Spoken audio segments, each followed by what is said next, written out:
আমি মোহাম্মদ জুরুল হক, প্রবাসী কল্যাণ ও বৈদেশিক কর্মসংস্থান মন্ত্রণালয়ের প্রতিমন্ত্রী।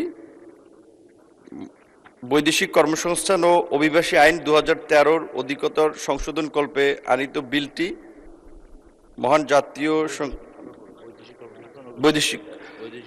বৈদেশিক কর্মসংস্থান ও অভিবাসী সংশোধন বিল 2026 অবিলম্বে বিবেচনা করা হোক।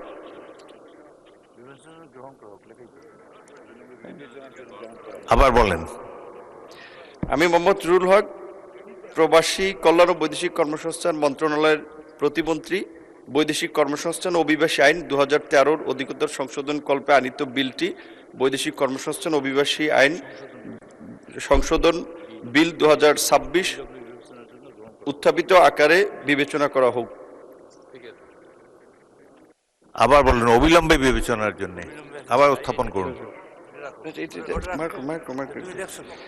হ্যাঁ,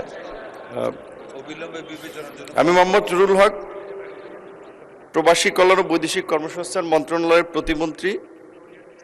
বৈদেশিক কর্মসংস্থান ও অভিবাসী আইন 2013 অধিকতর সংশোধন কল্পে আনিত বিলটি বৈদেশিক কর্মসংস্থান অভিবাসী সংশোধন বিল 2026 অবিলম্বে উত্থাপিত আকারে বিবেচনা করা হোক।